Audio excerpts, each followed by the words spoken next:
Join Sarah Weiss in the infinite field of energetic aliveness and heart-centered wisdom. This is the Earth, Love, Spirit podcast. Welcome to the Earth, Love, Spirit podcast. I'm Sarah Weiss, and I'm your host, and so happy to introduce you to Kerri Hummingbird. She is a soul guide, a channel of White Eagle, and a social activist, leader, philanthropist, and is the host of Soul Nectar podcast. Take a look at the notes and you'll be able to connect to her website and her podcast. She has some fabulous podcasts. She's an international best-selling author of The Second Wave, Transcending the Human Drama, and the award-winning best-selling book, Awakening to Me, One Woman's Journey to Self-Love.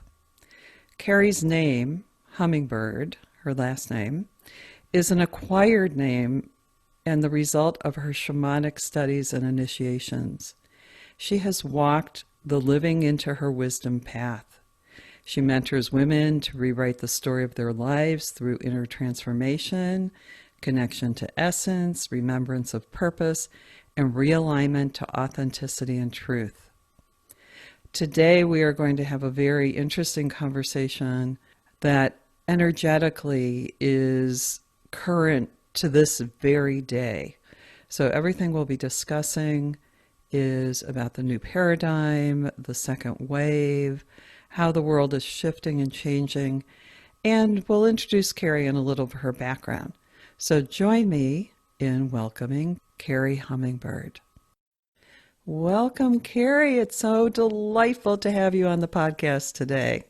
Thank you for having me, Sarah. I'm really glad to be here. You know, Kerri is the host of the Soul Nectar podcast, and I recommend that everyone check out the link in the show notes and connect to her podcast. So she has some wonderful podcasts and wonderful energy.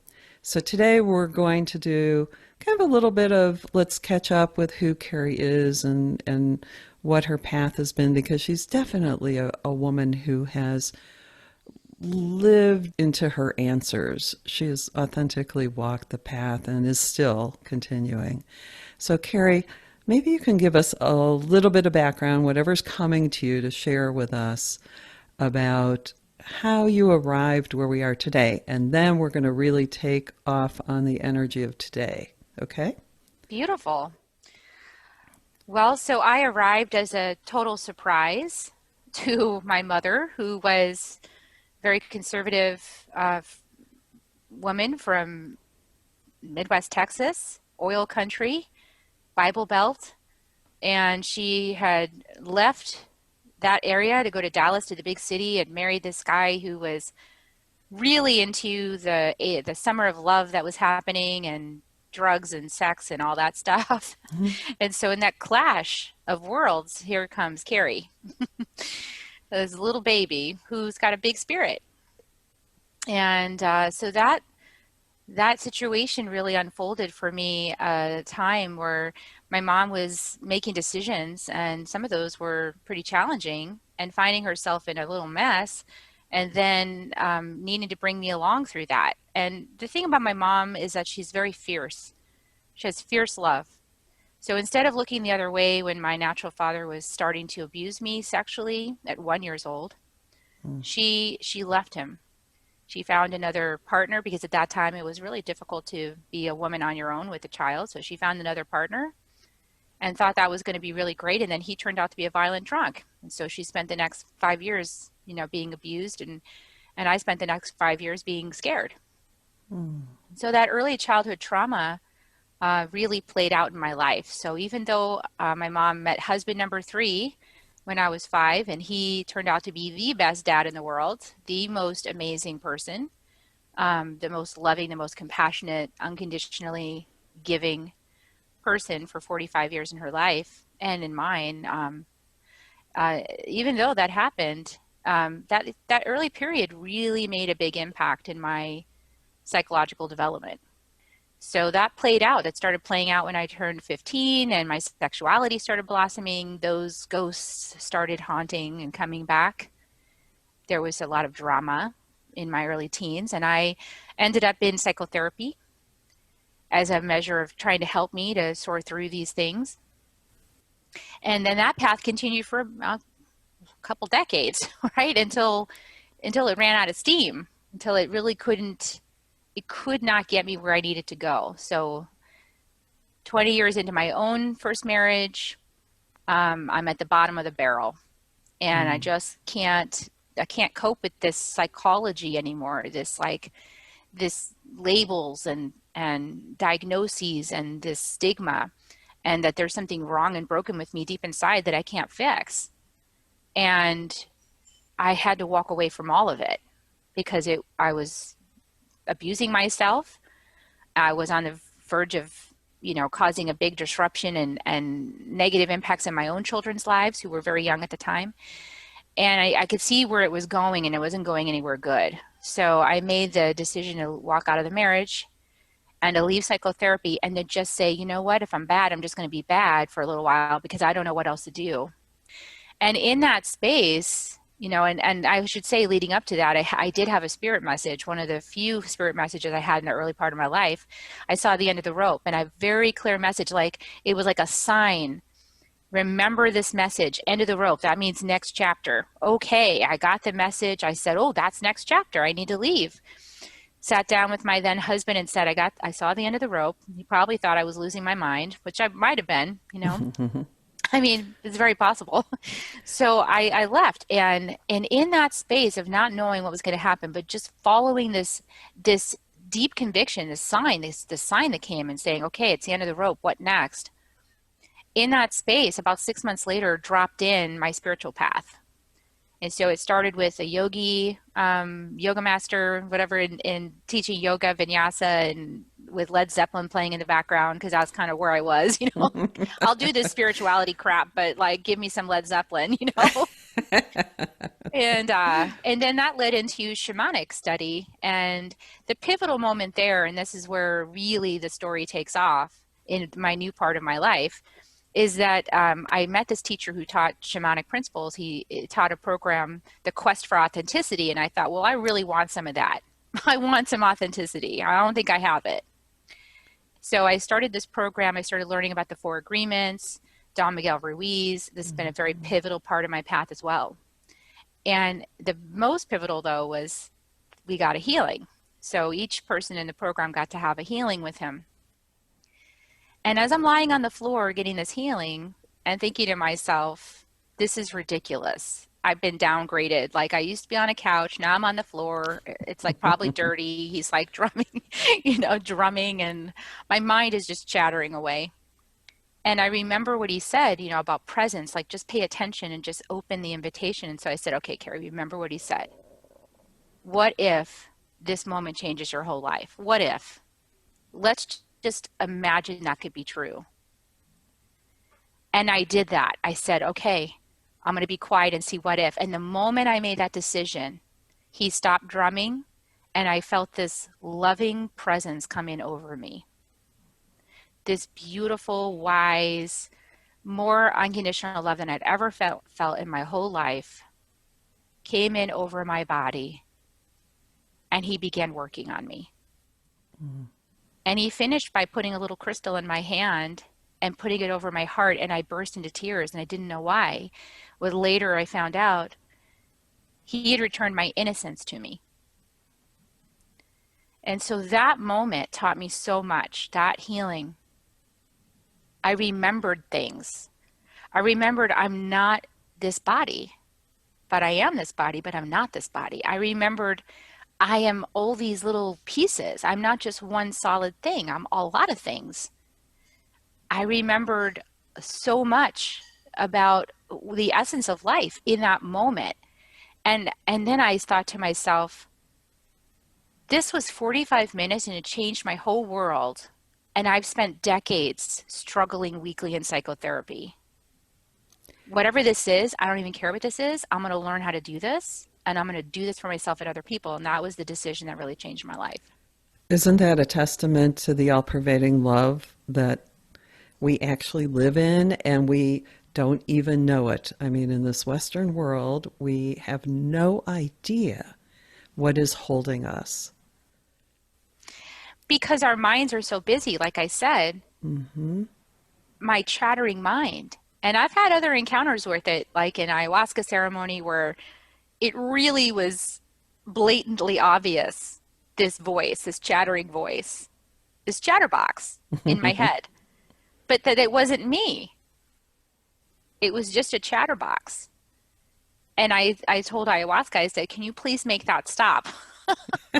And what was the response? It went off. It stopped. Good. And then I was able to go to sleep. I was like, turn this thing off. Does it have volume control? Oh, the power of love. Oh, that's a rock song too. Oh, what a blessing. Whoa. Okay. And you've been on quite a journey ever since that moment. But I just want to reemphasize that that sense of love, until we feel that, there's something that just can't open up quite all the way, right? I mean, it's just an amazing power that we have within us that, oh my God, it can take a lifetime to open up, or you may not even feel it until you die. But having had a few near-death experiences, I was privileged to feel that early on. But wow, I mean, it's powerful. Yeah, and without it, life is very hard without it. Mm-hmm. It's very hard without love. I had a recent experience where we were in medicine ceremony 2 nights, and the first night was the longest night ever. Like 10 hours, this one woman was going through stuff. I'm like, this is just too long. It's a lot of suffering happening here in this room. And I was prompted to say at the integration next morning, I said, sometimes when you work that hard, the next night is actually the medicine, so you might want to stick around. But she didn't leave. She left. But the rest of us, we got the medicine, because sure enough, this medicine came through. I got this message from God, Great Spirit, Source, whatever your word is, it's all the same thing, that said, Kerri, why do you think last night was such a struggle? And why do you think so many people on the planet struggle? And I said, well, because there's not love in the room. Because there's just, you can't do anything without love. And then this presence said, well, why is there not love? I said, well, I think it's a worth issue. It's like not feeling worthy of love. And so pushing it away because not feeling worthy. It's like, yeah, you're getting closer. Well, so where does that lack of worth come from? And, I'm not a big religious person, but I had this remembrance of, these stories about the angels judging humans as not worthy of love.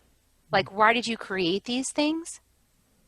And that came back to me, and I thought, oh, I said, you know what? If I'm an angel of love, because I've kind of been told that before too, like we're all angels of love, I believe. I said, but if I am an angel of love, then I right now decide that every human being is worthy of love. Right now, doesn't matter what you're doing, what you did, doesn't matter. You're worthy of love right now. And you're not here earning love. You're here earning wisdom. And the moment I just declared this inside my mind, the whole room started lighting up with ecstasy. Like people were moaning and like all this love was coming in the room. It was like just that decision, just that decision on the part of the collective. Like we are all connected and we are all part of the same consciousness. And so we can be blessing each other with this knowing all the time, right? And I think it would make life so much easier to have some love in the room. Wouldn't it? It would be huge. Boom. That's the teaching. I mean, it's hard enough. Like, can we just have love in the room and then let the wisdom be hard to earn? I mean, it already is hard to earn. So let's just let's be loving about it. I love it. I love it. What a wonderful teaching to have on this podcast. If we end right now, we've said the teaching that needs to happen. That's it. Yeah, it's very simple. Oh, and I forgot to invite you to Open Sacred Space. But I think you just did it. Yeah, just brought love in the room, right? Know, right. Okay, so within the context of this love, which I think that's what people are seeking on the spiritual path. I mean, that's what's devoid. That's what the void is about in people's lives. So you took, wow, a multi-varied path through your learning and wisdom teachings. So maybe share with us a little bit about the teachers you worked with and those paths. Absolutely. So I've been on a quest for love, she said. Mm-hmm. And my first journey with it was psychotherapy, as I mentioned. So Right. psychotherapy was my first journey. And I was really just more cognitively understanding about things, but it didn't really hit the sweet spot until the healings started happening and the deeper connection of presence. And that I got from my shamanic training. So I studied with a local teacher here in Austin, Gary Starnes. He has a drums journey circle a lot of people are familiar with. And he has a program called Quest for Authenticity. And so that introduced me to the Four Agreements, Don Miguel Ruiz. It introduced me to being in my body, listening to my body, paying attention to my different senses, and quieting my mind. And then also this idea that we're energy and that we're consciousness. So that was profound. And then that led into some training with Heather Ash Amara, who is a protege of Don Miguel Ruiz. Mm. And she has a community and a teaching called Warrior Goddess. And back when I knew her, it was called 13 Moons. So I trained with her and apprenticed with her for several years, maybe like 5, 6 years. Took all of her classes, did everything, learned how to firewalk, train, and I was just fascinated by everything she had to say and offer. And I learned a lot from her about healing the feminine because I had some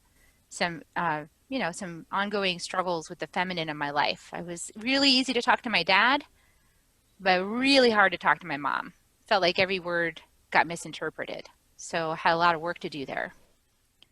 So I trained with her, and then from there I trained with the Four Winds, almost at the same time too, the Four Winds Light Body School, Alberto Vialdo, who does a beautiful program integrating Andean shamanism into a Western consciousness so we can understand, like, how do they do that stuff? What are they actually doing when they do a despacho? What are they really doing when they pray to spirit?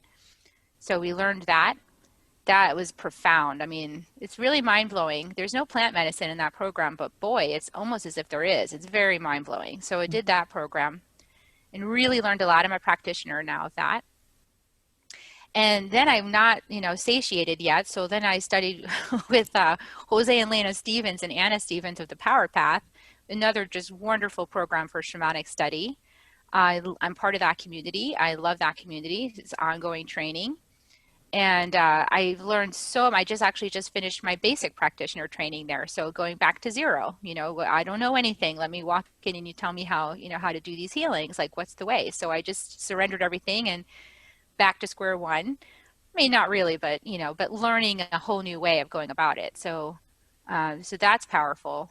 And then I just love to learn. So I mean, anytime I get a chance to learn, I learn. I'm studying with another mentors right now who teach about love.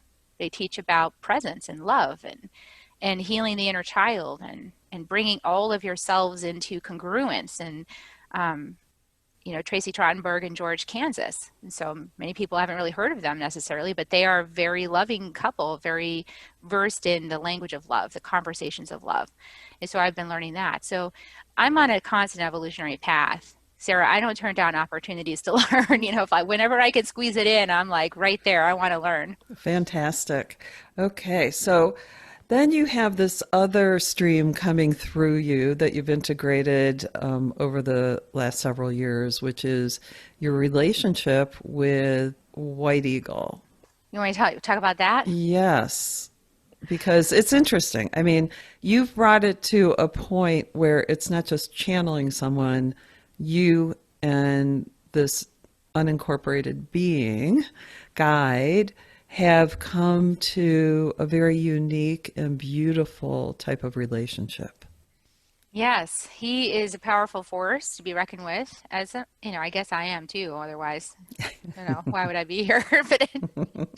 So the first thing I started learning about him was he started showing up in these little shamanic drum journeys that I would do. I listened to Sandra Ingerman, has beautiful drum journey music. And one night in the tub, I was listening to one of those, and I was just kind of blissed out in a, expanded state.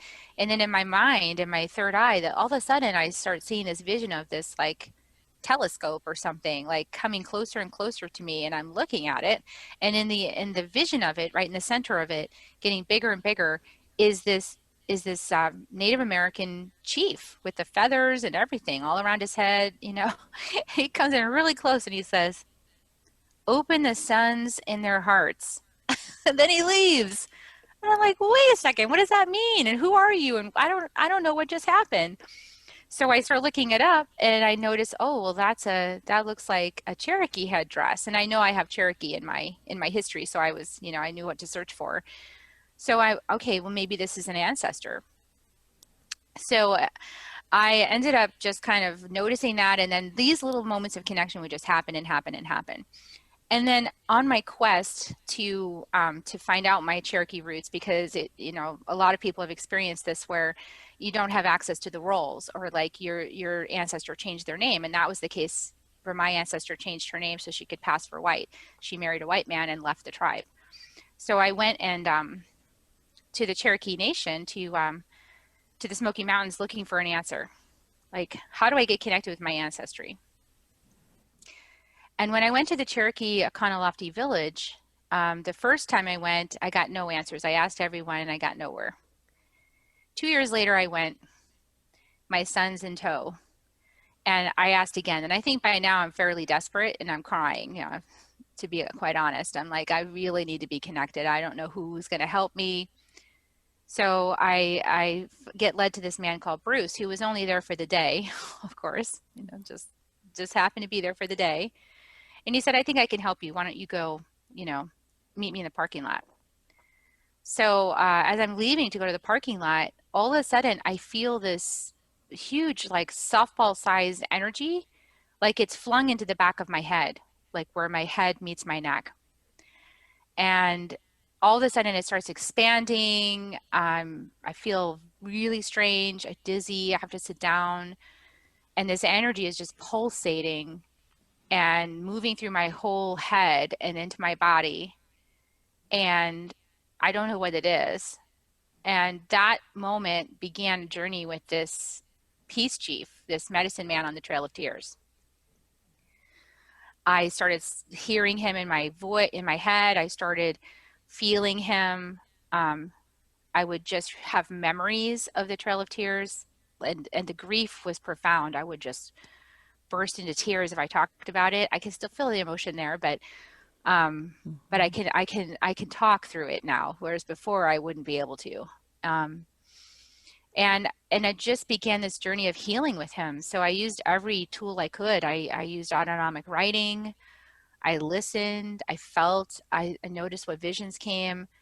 And more, this aspect just started teaching me, like, you don't know how to honor yourself as a woman.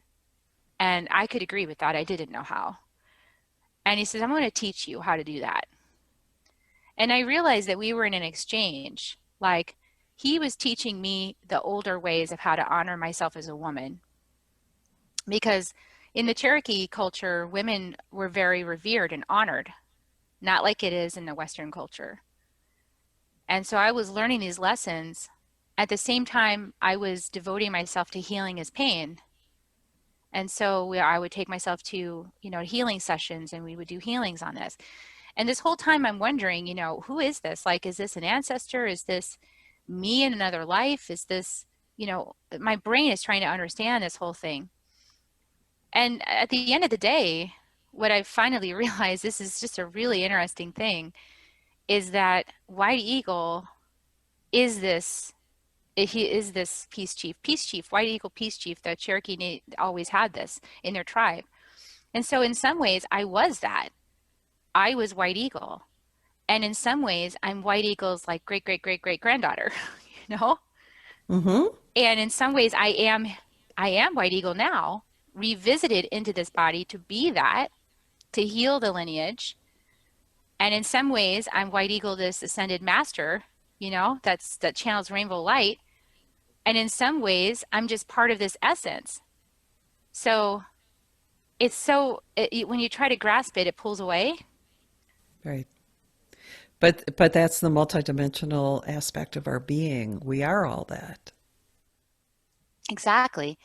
And so this has been really profound for me. And right before I published, so last year I channeled this book called The Second Wave. And I didn't know who was talking to me about this book. I just still didn't get it. Like I still didn't understand. But the voice I heard said, just say it's the Great Spirit. I was like, okay. Well, then the whole book's done. It's ready to go. It's going to be launched in a week. And I go into a plant medicine journey for a night. And in the middle of that journey, it's so powerful that I actually end up face to face with White Eagle. The way he looks in my mind, sitting right in front of me, and he says, I need to connect some dots for you because you forgot some things and you haven't really put all the pieces together. So let me connect the dots.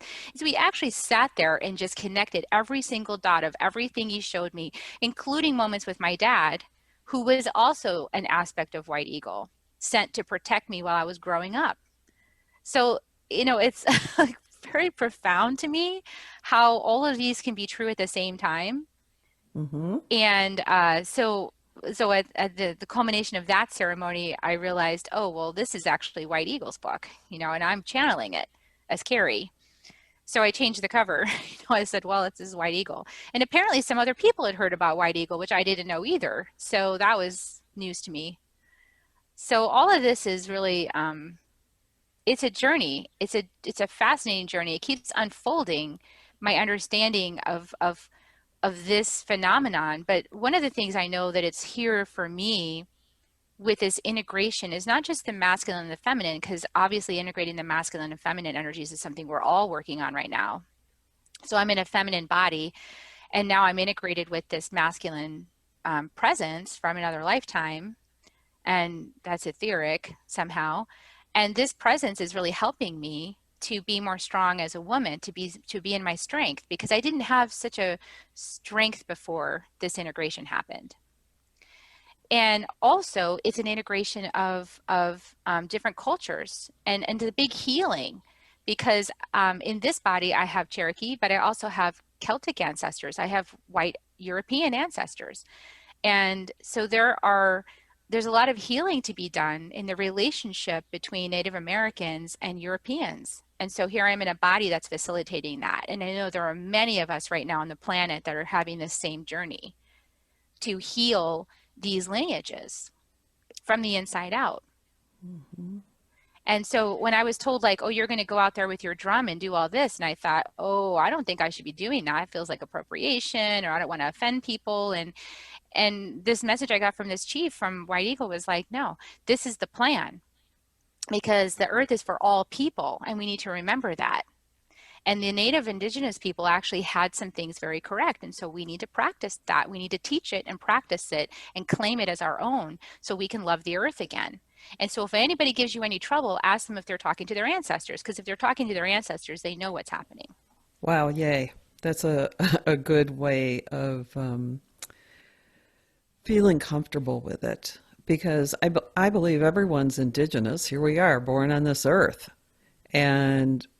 But we're not fully here unless we're connected to all the aspects of earth and consciousness. We can't possibly fragment it into little tiny thought bubbles. It's got to be full and whole and integrated. And you're communicating that with your energy as you're speaking. Mm-hmm. And so people who are trying to follow this sentence by sentence, just relax and let the energy of this wholeness beyond the fragmentation of words come through to you, because Kerri's doing a beautiful job of creating that experience for us on the podcast. Oh, I'm so glad you could feel that. Very, very much so. I really appreciate it. Can we backtrack a little bit about your work with the feminine and why it was so challenging, why it can be so challenging for women to relate to women, and how we've been pitted against each other in a way through the popular culture so that we lose that sense of sisterhood and learning about the feminine and Mother Earth and the I feel like I can't live without the spirit of the goddess and the Mother Earth. Well, this is the mother wound. Mm-hmm. And this mother wound was an experiment, right? So the Lakota have this really beautiful story of white buffalo calf women coming and telling them, listen, you need to honor your women, you need to honor your children, and I'll be back and I'm going to see if you did it. Basically, that's a short version of that story. Well, we decided to run this experiment apparently because I believe we're a collective and this is a Mm-hmm. school, and so we're learning, right? We'll run this experiment. What happens when you disempower and treat women really poorly and subjugate them and demolish the matriarchal fabric of society? What happens? So now we're at the very edge of seeing what happens when you do that. Mm-hmm. When you do that, everything falls apart. It becomes masculine penetration, claiming, I want, without a lot of consideration of all the facets, without that web of connection, without the wisdom of the medicine women. You end up in a situation where the earth is imbalanced and having to make a decision about her continued survival or us. And this experiment's happened a few times. This is I think the fifth extinction, that we're facing. Mm-hmm. So this is why the indigenous people are really upset because they know this. They're tapped into the earth. They're connected. They know the Divine Mother. They work with her. They worship her. They worship the earth, and they worship their bodies. They say this is an integration of this ephemeral divine that everyone talks about. That everyone's familiar with, the God or the universe, but also the Divine Mother. And we mistreat her. We mistreat our bodies. We mistreat ourselves, and we mistreat her because we have the mother wound. And so we need to heal that now. And the experience of being a woman, I just speak for myself, and I'll let everyone decide for themselves how they feel. But a woman as a mother in this time, my experience has been even being disrespected by my own mother, being disrespected by my husband, my wisdom as a mother, and being basically wanting to be my husband. Just my father of my children just kind of wanted me to be a Barbie, just wanted me to be attractive arm piece that brought in a lot of money, and so we could have fun and just party. Now that wasn't fulfilling for me after a while, Sarah. That really dragged on me. And that just, it's like there was something greater calling me. And the longer I dwelled in the shallowness, the more it hurt me. So when I finally made that leap and I said, there's something bigger calling me, I don't even know what it is, but that's the end of the rope, this other door opened up. And what's happened is I've learned to go to the deep. I've learned to listen. I've learned to open up my whole, like every cell of my body to receive. I've learned how to say thank you, to be grateful, no matter what. And I've had some pretty crappy stuff happen, on this journey, but I've learned to be grateful for it. The wisdom I get, Mm-hmm. So, Kerri, this material about Buffalo Calf Woman and White Eagle is coming together in a new book that you're writing now? The new book is Love is Fierce, Healing the Mother Wound. Ah, and your fierce mother My mother is channeling. fierce. Mm-hmm. And she, as a sensitive child, that was, a lot, to go through those early experiences and then to be with a mother who was so fierce. She is a fierce person. She doesn't see herself that way.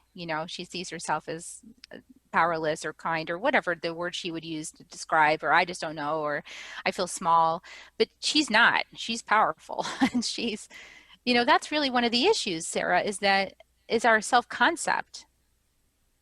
When we really know who we are and we step into our wisdom and we pay attention, we know. We know our bodies are telling us the right thing, especially a mother's heart. Our bodies are telling us the right thing. We know what to do. And yet, women keep waiting for someone to tell them who they are. And that's, if you wait for someone to tell you who you are, or you wait for someone to respect you, that's why we have these traditions. Like, why do we have to have Mother's Day? Because women don't respect themselves. And so we need a holiday that says, oh, by the way, respect your mother so she feels like respected, because she's not respecting herself. So we need a whole holiday once a year so she can respect herself. I lived that way. I depended on that and really offended if it didn't happen the right way, right? For so long. You didn't get your flowers and candy on that day. If I didn't get, and the last time I did this was a few years ago with my sons. And it was such a torture because there's like teenage, boys, neither one of them really wanted to be there. And I got it. I was like, this is such a hoax. This is such a hoax. I don't need this. I know who I am. Wow, how much you have shed and how much you've revealed of yourself in this lifetime. So in this new book, can you share a little bit more about what's going on in this book and what's coming through? Yeah, so the real transformation that we are invited to is to heal the mother wound. And even if you think, oh, well, I don't have that, that's not happening. Oh, yes, just take a look, be willing to look in the shadows, be willing to see the shadows, because it's all over our culture. The effects of the mother wound are everywhere. And we need to heal this in ourselves. And then as we heal this in ourselves, and the opportunity is to become a whole earth mother, or to have a whole earth mother inside of you as your mother figure, because of course every single one of us has a mother, and we all have the bigger mother too, the divine mother. And so when we open up to that support and we realize this presence, the divine mother, is in everything. Your body is made of her, so how do you think that she doesn't know what's going on with you? You're made of her, so she knows what's going on. You can't lie. There's a certain point in this feminine approach to healing the mother wound where we shift from our biological mother to Mother Earth and the Great Mother. And to me, that's the path to healing this mother wound, because every human being is imperfect. We're never going to get that, quote, love, that all-pervading love, usually from a human being. If they don't have it themselves, they don't have it to give. And yet we're built to look for that, to need it, to seek it. And we can get it. It's there. It's right there. It's in our bodies. We're made of her. She didn't leave us. She created us, and she's right here with us. As a matter of fact, like, that's why every little ache in your body, every little pain, every little impulse, every little voice, all of it, it's all her. So you're never alone. Like, what greater love is that? It's beautiful. Do you have a way that you connect with that in yourself that you could lead us through right now, maybe? Absolutely. Well, it starts with really connecting in this idea that Divine Mother lives in every single cell of your body. And so just take a moment and realize that. Just close your eyes and just feel. And take a breath. And just invite Divine Mother, let me know in whatever way you can that you are here with me in every cell of my being.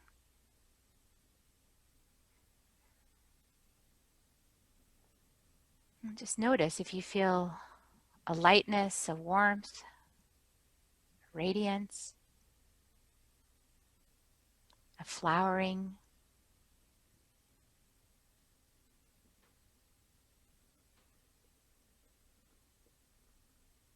And just let that expand.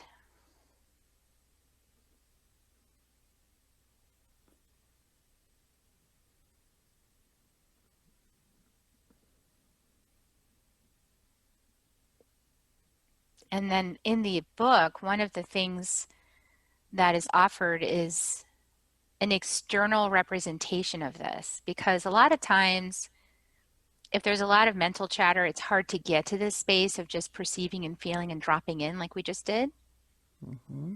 And so it's easier to externally represent things. So in the book, there's a ritual for an earth mandala that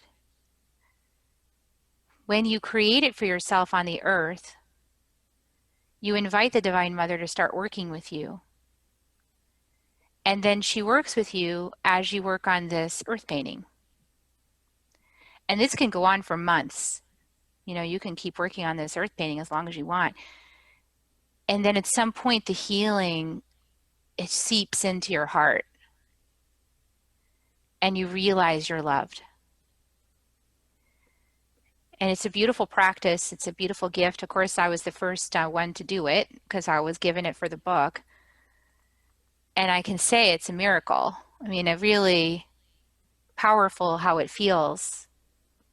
And I would visit it every day and put a little more tobacco on there, you know, make a tobacco offering or put some more little flowers around it just to, with my intentions, put a little agua florida on it with some prayers.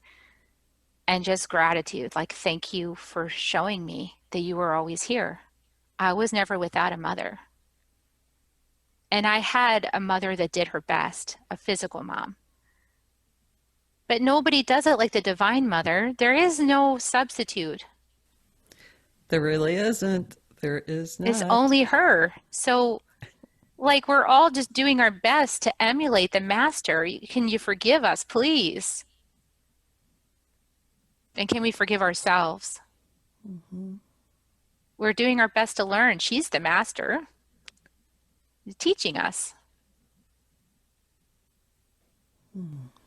It's nice to appreciate the space that you're creating. Even if it's a little silence on the podcast and the people who are listening can join us in that silence, there's a huge potency in that. So when do you think your book will be out and about? This fall. It's just about done. Because I was writing a dedication to my mother for the book. Because I know you know, Sarah, how we mothers are. We're sensitive. We get our feelings hurt. You know, if we feel criticized or we feel like there's something that, ooh, now people are going to think this about me or my child thinks this about me. It's really hard. So I've been very, conflicted because I love my mother and I love myself and I love humanity and I love the earth. And this message is coming through me for everyone. And so I don't want to have to choose. Who do I love more? I don't want to have to take sides. I want to bring the message forward that's coming through my heart. And I want to bring it with love and compassion.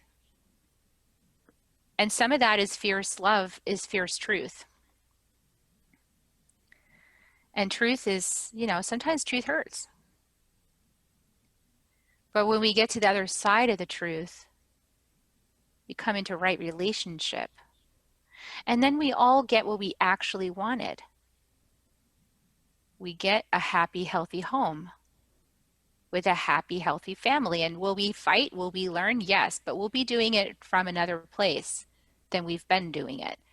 Because as we said, it's really hard to learn these earth school lessons without love.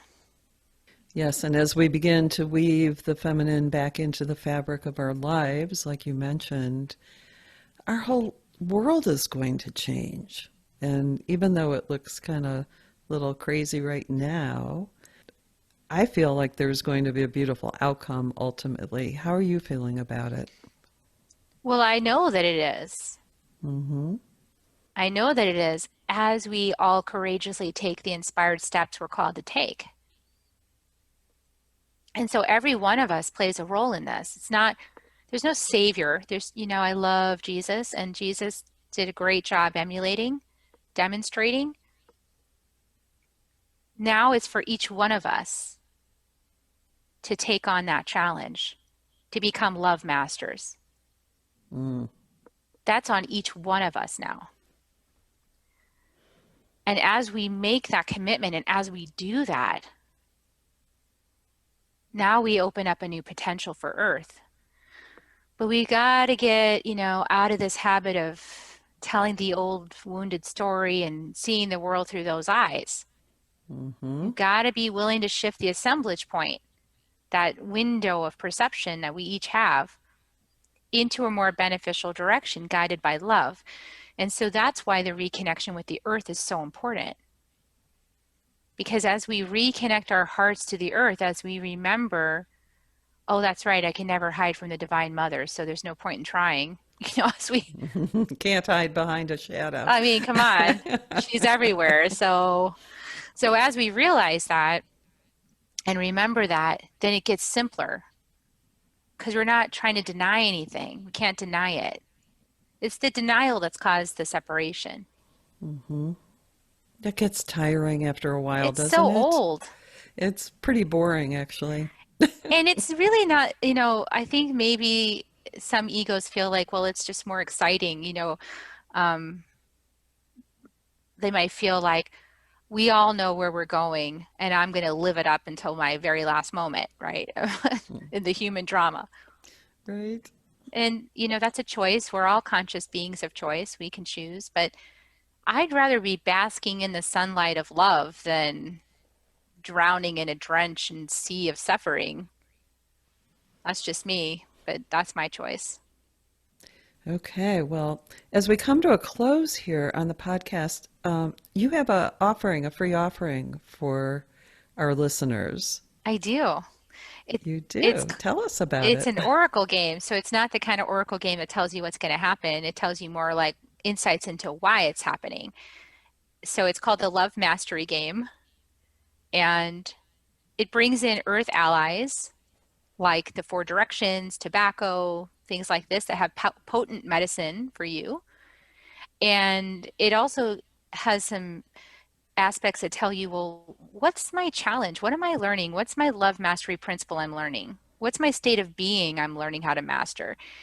And as you roll the dice, because you can print out the sheets, you just print them out, you get a 12-sided dice, and you just roll it, you come up with your answers. So it takes the ego out of it, the overthinking. You just roll the dice. Here's the message. And now use your intuition and feel into what is that telling you about your challenge? What are you learning? Because we are here learning, and we're learning about love mastery. So, that's the whole gig. So we're learning about that. And it's a fun game, fun way to do it.